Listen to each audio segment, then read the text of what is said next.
जोशी जी। देखिए, एक शिक्षक होने के नाते मैं पाता हूँ आज के समय में जो कोचिंग है वो कौन बेटर कोचिंग है, वो इससे पता चलता है कि किस में बच्चे ज़्यादा निकल पा रहे हैं, जो भी कोर्स वो करा रहे हैं या जिसमें वो ट्रेनिंग दे रहे हैं। उस आधार पर उसका एक खाका तैयार होता है और एक होड़ सी मच जाती है समाज में, पेरेंट्स और स्टूडेंट के बीच में, कि वहाँ एडमिशन ले जहाँ रेशो ज़्यादा है सक्सेस का।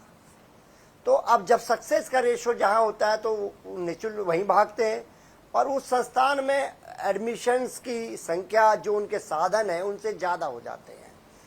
तो इसका कारण मैं जितना अपने अब 30 साल के पॉलिटिकल और अपने एजुकेशनल कैरियर के हिसाब से जितना मैं समझ सकता हूँ, इसके पीछे एक कारण भी है।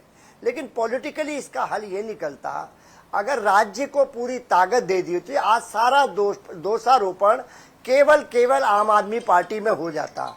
लेकिन आज दोषारोपण और वो नहीं हो पा रहा।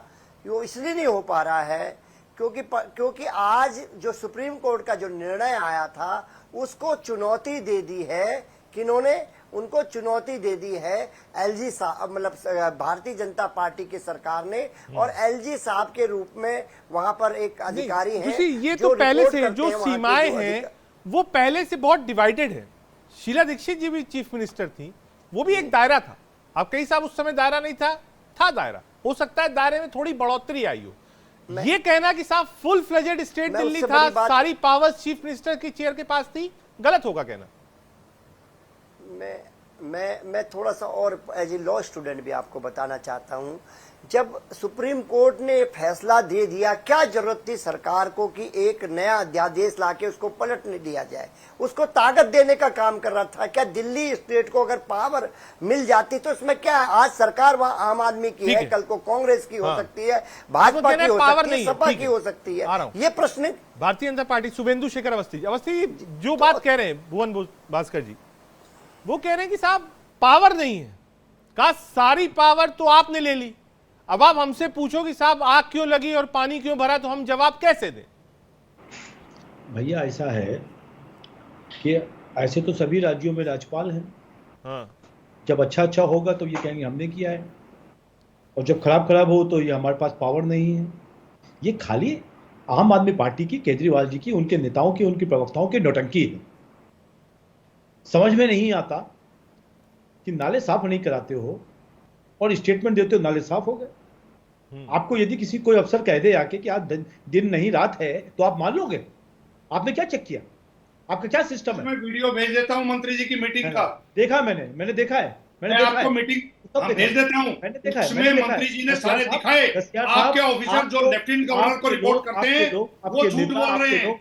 वो कह रहे हैं डिसल्टिंग हुई है, आपने क्या चेक किया? डिसल्टिंग हो गई है। लेकिन मंत्री जी ने ओपनली वो वीडियो चला के दिखाया है। मेरी बात सुनिए संजीव नसियार साहब, आप ये चिल्ला के बीच में चलेगा नहीं। आप बीच में चिल्ला के चलेगा नहीं। आप एक बार सुन लीजिए पहले मेरी बात। आप मेरी बात सुन लीजिए। सरकार ऐसी है, मेरी बात सुन लीजिए नसियार साहब, बात सुन लीजिए। नसियार साहब, आपकी बात गलत है। ये मंत्रियों को नहीं बुलाते, गलत है। ये मंत्रियों को आप मेरी बात सुन लीजिए। गवर्नर के पास पावर है क्या? बात सुन लीजिए, मेरी बात सुन लीजिए। आप मेरी बात सुन लीजिए। इस तरीके से नहीं चलेगा, इस तरीके से नहीं चलेगा, नहीं चलेगा। मैं शुभेंदु जी आपसे जानना चाहता हूँ, ये तरीका नहीं है। गवर्नर को जो आपने पावर दी है, सर्वोच्च न्यायालय की आप नहीं मानते हैं, दिल्ली की तरीका नहीं है डिबेट का। सरकार चुन रखी ये डिबेट का तरीका नहीं नसिया साहब। आप सीनियर प्रवक्ता हैं, आप सीनियर प्रवक्ता हैं, सुनना आना चाहिए। आपके शुभेंदु जी आप झूठ नेशनल टीवी पे बैठ के झूठ ना बोले। लेफ्टिनेंट गवर्नर को पावर हमने नहीं दे रखी है। नसियार साहब सुन लो, दे रखी है नसियार साहब। लेफ्टिनेंट गवर्नर को किसने अधिकार दिया है? भारतीय जनता पार्टी की सरकार ने दिया है। अरे आप जिस टॉपिक पे उसको बोलिए ना, इसलिए आपकी रिस्पांसिबिलिटी है। आज आप सबसे पहले देखिए को सर्वोच्च न्यायालय ने दी थी। रजत जी मेरा अनुरोध है, एक बार अवस्थी जी कंप्लीट कर ले। मेरा कहना है एक बार अवस्थी जी को कंप्लीट कर लेने दीजिए, फिर जो बात होगा करेंगे। उसके बाद अनुज आपके पास आ रहा हूं। अवस्थी कंप्लीट करिए, 1 मिनट दे रहा हूं। बात कर रहे हैं, यदि अफसर कह रहा है कि हमने नाले साफ कर दिए, तो इनका पार्षद लंदन में सो रहा है क्या? वो चेक नहीं कर सकता? वहां के विधायक चेक नहीं कर सकते कि नाली साफ हुई कि नहीं हुई? आप मजा आया क्या? चैनल पे बैठ के, चैनल पे वही बताया गया है मीटिंग के अंदर। शुभेंदु जी मीटिंग के अंदर मैं आपको वीडियो भेज देता हूँ, पब्लिक डोमेन में है सारा वीडियो, सारे ऑफिसर को वो नाले दिखाए गए हैं। सबसे पहले मेयर साहिबा पहुंची है, आपका कोई सांसद पहुंचा क्या? आपके लेफ्टिनेंट गवर्नर पहुंचा क्या? आप उस ग्रुप में शामिल नहीं है। इस घड़ी में भी आप राजनीति कर रहे हैं, आप कर रहे हैं, आप दिल्ली के अंदर दिल्ली को डिफेम करने का काम आप लोगों ने किया है। दिल्ली के अंदर करप्ट ऑफिसर्स को आप लोग बचाते हैं, उनको एक्सटेंशन देते हैं। जिसको चुनी हुई सरकार के मंत्री कहते हैं कि इनके खिलाफ एक्शन लीजिए, वो एक्शन ना लेकर आप उनको एक्सटेंशन देते हैं। वेट नहीं करना चाहता हूं, संजीव नसियार साहब के पास कोई जवाब नहीं है। ठीक है, तो एक बार अनुज जो लड़ाई चल रही है, जो समझ में आ रहा है, वो ब्लेम गेम की है, बीजेपी आप पर, आप बीजेपी पर। कांग्रेस कैसे देखती है इस पूरे मामले को? अनुज देखिए रजत भाई, इसमें सवाल बीजेपी, कांग्रेस और आम आदमी पार्टी का नहीं है, सवाल राजनीति का नहीं है। मैं तो बहुत हैरान हो रहा हूँ किस तरह की ये तर्क अभी दिए जा रहे हैं और कैसे कुतर्कों से जो है अपनी नाकामयाबी को छुपाने का प्रयास किया जा रहा है। इसका मतलब तो ये सरकार नाम की चीज़ दिल्ली में कुछ है नहीं, अधिकारियों और लेफ्टिनेंट गवर्नर के दम पे ही सरकार चल रही है। अगर आपकी सरकार नहीं है, मंत्रियों का कोई रोल नहीं है, तो आप हट जाइए। फिर तो जब तो सब कुछ ही अधिकारियों ने करना है, आपके पास कोई फाइल नहीं आती साइन करने के लिए, आप फंड्स एलोकेट नहीं करते हैं, ये जो नालों की सफाई हुई है, जो इंफ्रास्ट्रक्चर डेवलपमेंट का काम हो रहा है, जो भ्रष्टाचार हो रहा है, तो पूरे देश में किसी भी राज्य सरकार को कहीं भी कोई किसी की जिम्मेदारी नहीं बनती है। तो फिर तो बात ही खत्म हो गई। फिर तो ये रोल ऑफ गवर्नेंस और जो model of governance he change हो गया। नहीं है हमारी। ये कहना चाहते हैं कि जो भी कुछ कर रहे हैं अधिकारी कर रहे हैं, हम आंख बंद करके उनको पैसा दे देते हैं, उसके बाद वो काम नहीं कर रहे हैं तो हमारी जिम्मेदारी नहीं है। कल को कहीं कोई सड़क नहीं बनती है तो उस विभाग के मंत्री की कोई जिम्मेदारी नहीं है। अधिकारियों ने कहा जी हमने बना दी और हमने साइन कर दिए। कल को कोई स्कूल नहीं बनता है तो ये कह देंगे जी हमने तो देखा नहीं, ये तो अधिकारियों ने रिपोर्ट लगाई कि हमने स्कूल बना दिया और हमने पैसे दे दिए। उसी तरह से ये एमसीडी ने जो पैसे दे दिए हैं, मेयर किस लिए बैठी है वहां पर, मंत्री किस लिए बैठे हैं? क्या इन्होंने फंड एलोकेट नहीं किया? ये पूरा सिस्टम ही कोलैप्स हो गया दिल्ली का। ये अराजकता की स्थिति है और उसको अपनी नाकामयाबी को जनता के सामने माफी से स्वीकार करने की जगह ये नए कुतर्क पेश किए जा रहे हैं। हम इनसे इत्तेफाक नहीं रखते हैं। हम ये पूछना चाहते हैं कि आखिर इतनी बड़ी चूक कैसे हुई? सरकार नाम की चीज कहाँ है? दिल्ली में पहले भी सरकार चली है, कांग्रेस की 15 साल सरकार रही है। एक ऐसा वाकया बता दीजिए कि किसी तरह से सर ये जो पूरा मामला है दिल्ली का, आपने भी सुना, बहस में पॉलिटिकल पार्टीज के प्रवक्ता अपनी अपनी बात रख रहे हैं। क्या ये ब्लेम गेम तक चला गया है? आपने सर्व किया है, वो समय भी आपको याद होगा, और आज जिस तरीके का वार पलटवार है, क्या अधिकारियों के ऊपर प्रेशर है, अधिकारी काम नहीं कर पा रहे हैं? पहला। दूसरा, लाइन इतनी बारीक है पावर्स को लेकर कि शायद अधिकारी भी कंफ्यूज हैं। क्या इस वजह से दिल्ली में जो मूलभूत चीजें होनी चाहिए थी, चेक एंड बैलेंस, वो नहीं हो पा रहा है? शर्मा सर।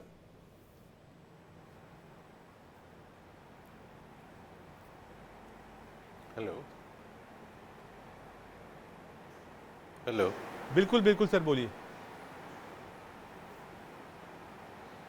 क्या आप मेरे से पूछ रहे हैं? बिल्कुल सर, आपसे ही सवाल है शर्मा सर। देखिए, मेरा मानना यह है कि जो भी अधिकारी अगर एक्ट और रूल्स के हिसाब से काम कर रहा है तो कोई उसमें वो ही is keeping check and balances. अगर रूल कहता है कि ये प्रावधान करना चाहिए तो वो प्रावधान उसे कराना चाहिए। और जहाँ तक फायर सेफ्टी का सवाल है, there is a act available और एक्ट के हिसाब से बिल्डिंग में प्रावधान कराया जाता है और इसमें कोई दो राय नहीं है कि वो प्रावधान किए जाते हैं और उनको अप्रूवल दिया जाता है। तो अगर आपके एक्ट और रूल्स बहुत क्लियर हैं तो कोई रीज़न नहीं है कि आदमी को किसी का सुनना पड़े या किसी का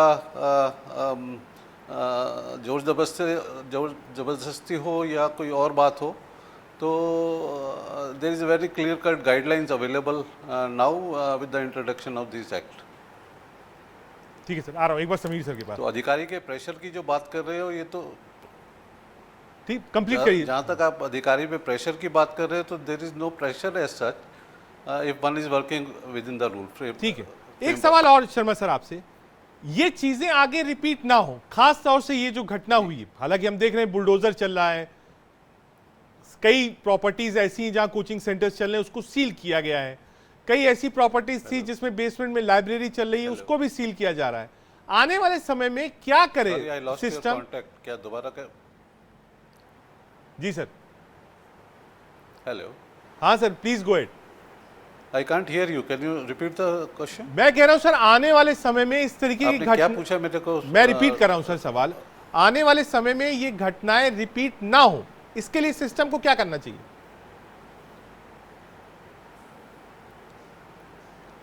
आप ये एजुकेशन बिल्डिंग में जो हादसा हुआ है उसकी बात कर सर रहे हैं? एजुकेशन बिल्डिंग में हादसा है, आग लग जा रही है होटल्स में, हॉस्पिटल्स में आग लग रही है, शॉर्ट सर्किट हो रहा है, उसके लिए क्या करें? देखिए, हमें हर एक इंसिडेंट से एक सबक लेना चाहिए और हमें जो भी रूल एंड रेगुलेशन जहाँ पर भी कमी पाई जाती है उनको अपग्रेड करना चाहिए समय के साथ साथ। जब तक हम रूल एंड रेगुलेशन को अपग्रेड नहीं करेंगे समय के साथ साथ, ये घटनाएं कम नहीं होंगी। तो जब हम जैसे जैसे हमारा एक्सपीरियंस बढ़ता है, हम एक सेट ऑफ रूल्स बनाते हैं विद टाइम फ्रेम, हमें और चीज़ें पता लगती हैं। जब तक हम उनको रूल्स में इनकॉर्पोरेट नहीं करेंगे, that is one way of addressing the issue. Second is awareness to the people। जब तक हम नहीं लाएंगे कि भाई ये आखिर जान और माल किसका है, ये आप ही का है और इसकी रक्षा करना किसका काम है, इसकी रक्षा करना आपका ही काम है। अगर मेरी लाइफ इन्वॉल्व है कहीं भी, तो मैं ये कहूँगा कि सबसे ज़रूरी ये है कि मैं अपनी लाइफ की रक्षा खुद करूँ। मैं किसी भी बिल्डिंग में जाता हूँ, क्या मैं टेक केयर करता हूँ कि यहाँ से अगर कोई इमरजेंसी होती है तो निकलने के रास्ते कहाँ हैं? तो ये हमको खुद देखना है, हमारे घर में रास्ते हैं या नहीं है, हमें जहाँ काम करता हूँ वहाँ पर रास्ते हैं या नहीं है, वहाँ पे फायर सेफ्टी के प्रावधान हैं या नहीं है। तो एक अवेयरनेस जब तक नहीं आएगी तब तक इन मामलों में कमी नहीं होगी। ठीक है सर, एक बार समीर सर के पास। समीर सर, ये तो ब्लेम गेम चलता रहेगा। अब जो लोग सपने लेकर दिल्ली आते हैं, वो 3 तस्वीरें भी हम दिखा रहे हैं और दिखाते हुए शर्म भी आ रही है कि साहब आदमी बैठा रह गया और सपने पानी में बह गए।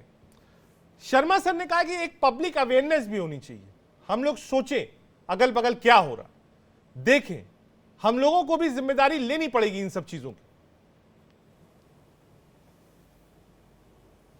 देखिए, दिल्ली की जनता ने अगर पार्षद को चुना है, दिल्ली की जनता ने अगर विधायक को चुना है, तो क्यों चुना है? वो इसलिए चुनती है ना कि उनकी जिम्मेदारी है कि वो उनकी सुविधाओं का ध्यान रखें, वो उनकी सुरक्षा का ध्यान रखें, उनके क्षेत्र में कोई अनैतिक काम ना हो, कोई गलत काम ना हो। उनकी कोई शिकायत है उससे पार्षद एमसीडी सुने, राज्य सरकार सुने, अधिकारी थोड़ी चुने जाते जनता के द्वारा। जनता तो अपने पार्षद विधायकों को चुनती है। अगर अधिकारी की हवाले सरकार छोड़नी होती तो लोकतंत्र देश में होता क्या? लोकतंत्र का मतलब यह है कि जनता के चुने हुए प्रतिनिधि जनता का काम करें। और हो क्या रहा है दिल्ली में? आज अगर कोई कहेगा कि मैं अपने बच्चे को दिल्ली पढ़ने भेज रहा हूं, तो पड़ोसी कहेगा अच्छा आप अपने बच्चे को डूबने के लिए भेज रहे हैं दिल्ली में। केजरीवाल सरकार को शर्म नहीं आ रही है वहां पर कि आपकी पार्षद लंदन में जाकर बैठी हुई है। वो इस घटना के तुरंत बाद वो लंदन चली गई और पार्षद राजेंद्र नगर से है और रहती कहां पर है? वो गुड़गांव में रहती है। जो पार्षद अपने क्षेत्र में नहीं रहता वो क्षेत्र की समस्याओं को कैसे समझेगा? व्हाट्सएप ग्रुप में वहां के स्थानीय लोग जो शिकायत दर्ज करते हैं तो आम आदमी पार्टी के जो एडमिन है उन लोगों को ग्रुप से निकाल देते हैं। ठीक है, मैं इसका जवाब लूंगा संजीव जी से कि पार्षद क्या लंदन में है। दूसरा, अगर कोई व्यक्ति आम आदमी पार्टी के ग्रुप में कोई शिकायत देता है तो ग्रुप से निकाल देता है एडमिन। मैं इसका जवाब लूंगा। एक बड़ी खबर आ रही है, उसका रुख कर लेते हैं। आईएएस कोचिंग सेंटर घटना मामले में बड़ी खबर आपको बता दें, 5 आरोपियों को 12 अगस्त तक न्यायिक हिरासत दिल्ली की 30 हजारी कोर्ट ने सुनाया फैसला। आरोपियों की जमानत अर्जी पर कल होगी सुनवाई। गिरफ्तार आरोपियों में संपत्ति के 4 सह मालिक भी हैं और एक ड्राइवर भी शामिल है। ठीक है संजीव जी, आपके पास मतलब कोई शिकायत करेगा तो साहब आप ग्रुप से निकाल देंगे। और जिम्मेदारी पहले तो ये बता दीजिए, काउंसलर क्या वाकई लंदन में, क्योंकि 3-4 लोग आरोप लगा चुके हैं पैनल में, इसको थोड़ा क्लैरिफाई कर दीजिए आप। रजत जी, समीर जी बहुत वरिष्ठ पत्रकार हैं। बिल्कुल छोड़ दीजिए आप संजीव भाई। संजीव भाई पहले ये बताइए, काउंसलर कहाँ है? दिल्ली में है, राजेंद्र नगर में है कि लंदन में? मैं आपको वही अपडेट कर रहा हूँ। पत्रकार कम है और भारतीय जनता पार्टी के प्रवक्ता ज्यादा बने हुए हैं। ये आम आदमी पार्टी के खिलाफ ही सारी बातें बोली। ये कोई जवाब नहीं हुआ, लेकिन मैं आपको जवाब दो। मैं संजीव जी आपसे ये कह रहा हूं, दो सवाल है। वो आप जैसे चाहिए ब्रांड, मैं ब्रांडिंग के बीच में नहीं आऊंगा। अब शब्द मत बोलिए, वो भी मेरे मेहमान है, आप भी मेरे मेहमान। नहीं, मैं आप शब्द नहीं आपसे बोलते। पहला मैं सवाल आपसे पूछ रहा कभी नहीं हूं, बोलता। काउंसलर दिल्ली में है कि लंदन में? काउंसलर मेरे पास निजी कोई इंफॉर्मेशन नहीं है, लेकिन अगर वो बाहर हैं तो इस हादसे से पहले से बाहर होंगे। ठीक है, मान सकते हैं। अदरवाइज हादसे के ठीक है। बाद कोई बाहर नहीं गया मैं मान है। गया, मैं मान सबसे मान पहले गया मेयर गई साहब। है, हादसा नंबर बता वन। के नहीं आता, अगर कोई व्यक्ति बाहर गया है तो हादसे ने फोन करके नहीं कहा होगा कि साहब मैं मान गया। आइए दूसरे पॉइंट पे। दूसरा पॉइंट दिया है हादसे के दिन गई है वो, हादसे के दिन गई है वो, गलत बात है। संजीव जी, हादसा एक जिस बार दिन हुआ, आंसर उसी दे दिन दीजिए। आपको काउंसलर ज्यादा अपने मालूम पति के होगा। साथ लंदन चली गई है। आपको अलग मालूम होगा, लेकिन इस हादसे से उनका जाना और नहीं जाना रिलेट नहीं कर रहा है। ये हादसा डायरेक्टली जो डिसिल्टिंग नहीं हुई है, बार बार मंत्री के कहने के बावजूद जो ऑफिसर्स हैं, मैं रजत जी फोल्डेड हैंड से भारतीय जनता पार्टी और समीर जी को भी एक रिक्वेस्ट करना चाहता हूं। दिल्ली की जनता ने अरविंद केजरीवाल जी की सरकार को चुना है, एमसीडी में हमारी सरकार है। 15 साल के जो पाप हैं, 15 साल में जो भ्रष्टाचार एमसीडी के अंदर हुआ है, उसको भरपाई करने के लिए ये बिल्डिंग कोई कल बिल्डिंग नहीं बनी है, ये सारी रेगुलेटरीज कोई 2 दिन के अंदर नहीं हुई है। ये पुराना जो ढर्रा खराब कर रखा अरे है। पार्षद को जांच करने में कितना टाइम लगता हमारी है? सरकार काम कर एक रही है। पार्षद को हमारी अपने सरकार क्षेत्र को में देखने रोकने के लिए किस कि तरीके कानून से का पालन हो रहा है कि नहीं हो रहा है, मैं ये जानना कितना चाहता हूं। टाइम लगता है? समीर जी, आप इतने पार्षद वरिष्ठ गुड़गांव में नेता, रहती आप है। इसका जवाब दे दीजिए। दिल्ली की जनता ने जो सरकार चुन रखी है, मंत्रियों को उनको रिपोर्ट करना चाहिए या ऐसे आदमी को रिपोर्ट करना चाहिए जिसको दिल्ली की जनता ने नहीं चुना है? सर्विसेज सारी दिल्ली सरकार के पास होनी चाहिए। वो सर्विसेज छीनने का काम किसने किया? सर्वोच्च न्यायालय के फैसले को पलटा। क्यों पलटा? क्योंकि इनडायरेक्ट रूप में केजरीवाल जी की सरकार को बदनाम करने के लिए हम 11 साल से दिल्ली में सरकार चला रहे हैं, कभी ऐसा काम नहीं हुआ। लेकिन पिछले 2 साल से एक साजिश के तहत ठीक है। भारतीय जनता पार्टी अवस्थी जी एक बार जरा जवाब दे दीजिए। संजीव जी कह रहे हैं साहब काम करने नहीं दे रही भारतीय जनता पार्टी, पहला। दूसरा, आप साजिश करते रहिए, आम आदमी पार्टी कब तक जवाब देगी? रजत साहब, काम करना नहीं है। वो खुद जो पार्षद है वो रहती है कहते हैं गुड़गांव में, और कहो तो मैं उसका सेक्टर नंबर भी बता दूं। नसियार साहब, आप पढ़ के नहीं आए हो? वहां पर जब लोग शिकायत करते हैं तो वो जी, नहीं है। वो पार्षद वहीं रहती है। संजीव वो साहब पार्षद सुन लो, वहीं रहती है। संजीव साहब सुन लो पहले। परमानेंट रेजिडेंट आपको- गुड़गांव होगा। शुभेंदु जी परमानेंट पता नहीं कहाँ रहते होंगे, कहाँ से बिलोंग करते होंगे, यूपी से बिलोंग करते हैं। लेकिन आज आप रोहिणी में रहते हैं तो रोहिणी के हिसाब से पार्षद बनेंगे। वो नहीं भैया, गुड़गांव में रहती होगी पहले, आज वो राजेंद्र नगर में ही रहती है। अनुज जी थोड़ा बता दीजिए, आपके पास कोई जानकारी हो, आप तो दिल्ली से ही है। ये जो केजरीवाल काउंसलर वाला जेल में- मामला है जेल कि में वो मनीष काउंसलर सिसोदिया क्या जेल सेम में- डे फ्लाई कर गई, ये आरोप है समीर सर का। दूसरा ये है, संजीव जी का कहना है काउंसलर का कोई लेना देना ही नहीं है इस पूरे मामले से। अवस्थी जी कह रहे हैं कि नहीं साहब काम ये नहीं करते और आरोप हम पर लगाते हैं। अनुज, देखिए, ये सवाल एक काउंसलर, एक एमएलए या किसी एक पर्टिकुलर व्यक्ति विशेष का नहीं है रजत भाई। हाँ। ये सवाल पूरा सिस्टम जो कोलैप्स कर गया है दिल्ली का, हाँ। जो पूरी फंक्शनिंग सिस्टम की जो कोलैप्स हुई हुई है, सरकार नहीं काम कर रही है, दिल्ली नगर निगम नहीं काम कर पा रही है और एक विक्टिम कार्ड प्ले करने की कोशिश की जा रही है। देखिए, ये जो अधिकार जो पहले सीमित अधिकारों के तहत ही कांग्रेस की 15 साल सरकार चली, दिल्ली को पूर्ण राज्य का दर्जा तब भी नहीं था, तब भी इस तरह के जो है समस्याएं आती थी। जब हमारी सरकार थी तब भी लेफ्टिनेंट गवर्नर शुरू में 6 साल जो है भारतीय जनता पार्टी के नाम में थे, लेकिन कभी भी इन 15 सालों में, यहाँ तक कि कांग्रेस की सरकार सेंटर में थी तब भी शीला जी को समस्या आती थी कई कामों में। लेकिन कभी क्या आपने सुना किसी मंत्री ने, किसी विधायक ने, हमारी मुख्यमंत्री ने कभी रोना रोया हो हमें काम नहीं करने दिया जा रहा? कभी किसी अधिकारियों से कोई झगड़ा झंझट ठीक है, एक बार जोशी जी, ये जो कमर्शलाइजेशन ऑफ आपका ये एजुकेशन हुआ है, क्या यही सारे ड्रॉबैक्स हैं इनके? कोचिंग सेंटर मालिकों को सिर्फ पैसा चाहिए और कुछ नहीं चाहिए, बच्चे की जान गई गई, कोई फर्क नहीं पड़ता। देखिए मैंने कहा ना, ये जो कोचिंग है वो तो कॉमर्शियल है, इसमें तो दो राय है नहीं। और होड़ भी समाज में लगी है कि कौन सा जो कोचिंग है वो बेस्ट रिजल्ट दे रहा है वही बच्चा पढ़ाना है। और जो बच्चे जब पढ़ाने ज्यादा संख्या वहां पर है तो सुविधा तो बढ़ी नहीं,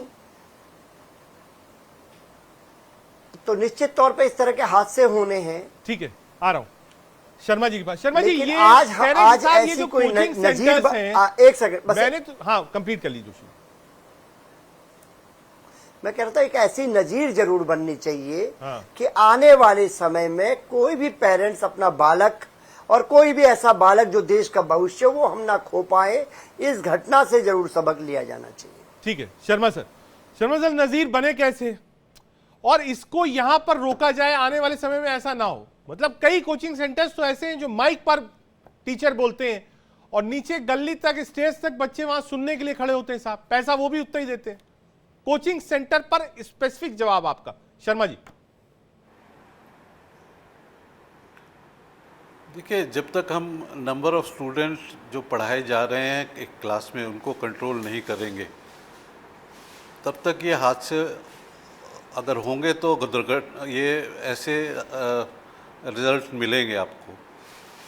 एक बिल्डिंग बाइलॉज में प्रावधान है जिसमें कि हम ऑक्यूपेंट लोड कैलकुलेट करते हैं कि एक कितने स्पेस में क्या ऑक्यूपेंट लोड होना चाहिए एरिया के हिसाब से। और जब जैसा कि अभी बताया गया कि कोचिंग का सेंटर का कमर्शलाइजेशन हो गया है, एक्सेप्टेड फैक्ट है, तो जब तक हम इस प्रावधान को लागू करके स्ट्रिक्टली लागू नहीं करेंगे तब तक इसमें बचाव का कोई रास्ता दिखता नहीं है। ठीक है, आ रहा हूं और समीर ये सर के पास। कोचिंग समीर क्लासेस सर, के ये लिए जो- ही आ रहा हूं नहीं शर्मा है, सर, एक मिनट में आ रहा हूं, एक बार बाकी समीर सर के पास जाना है। समीर सर, आपने सुन ली जो बहस थी आम आदमी party, Bharatiya Janata party, Congress, AK Sharma sir, Bhuvan Joshi ji ने कहा। एक कमेंट आपसे लेना चाहता हूं, ये जो लड़ाई है केंद्र और दिल्ली की, ये लड़ाई राजनीतिक होती तो साफ समझ में आता, चुनाव के 2 महीने पहले और 2 महीने बाद तक चलती तो समझ में आता, लेकिन अगर ये लड़ाई सुबह शाम की और घंटे और हर मिनट की हो जाएगी तो दिल्ली कैसे चलेगी?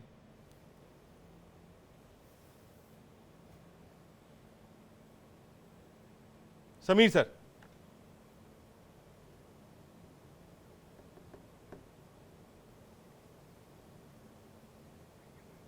ठीक है, आता हूं आपके पास। आज के लिए इतना ही वक्त आज इतने की इजाजत देता था। कोशिश हमारी यही थी कि हम इस बात को समझे कि आखिर ये जो हादसा हुआ जिसमें 3 सपने पानी में बह गए, सिर्फ इसलिए क्योंकि कमर्शलाइजेशन ऑफ कोचिंग सेंटर्स है। दिल्ली में ब्लेम गेम लगातार जारी है, इसका कोई जवाब नहीं। लेकिन हाँ, एक अच्छी चीज पैनल से निकल के आई जो शर्मा जी ने बताई, जो कि एक्स पूर्व फायर ऑफिसर हैं दिल्ली के, कि हमको भी जिम्मेदारी लेनी होगी, अपने अगल बगल देखना होगा, अवेयरनेस पैदा करनी होगी कि कहां गलत और कहां सही हो। एक छोटा सा ब्रेक, देखते रहिए इंडिया टीवी।